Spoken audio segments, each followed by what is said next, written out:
गत 50 वर्ष मध्य पुरुष मानकर स्पर्म काउंट 50% कमी।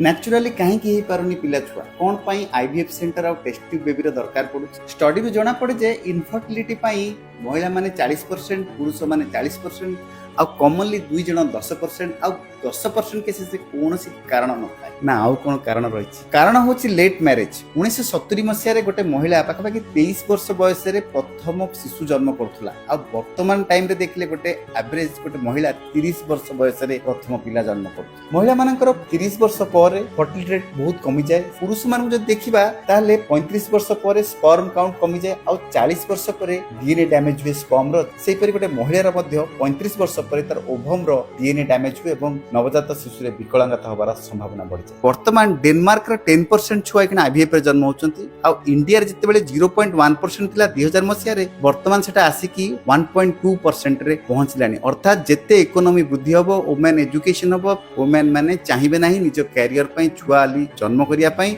आउ डेरी रे पिला जन्म करिवे एवं इनफर्टिलिटी होबार संभावना बढ़ी जाए। तेणु आईवीएफ गोटे ऑप्शन नुहे, गोटे विकल्प। आईवीएफ रे तम होबार संभावना जन्मजात विकलांगता होबार संभावना रिलेटिवली अधिक। तेणु ठीक टाइम रे पिला छुआ जन्म करंतु। सेही समय रे सिगरेट स्मोकिंग, स्ट्रेस आ ओबेसिटी कम करंतु, अल्कोहल दूरी रहंतु आ समाज को गोटे सुंदर भविष्य दियो।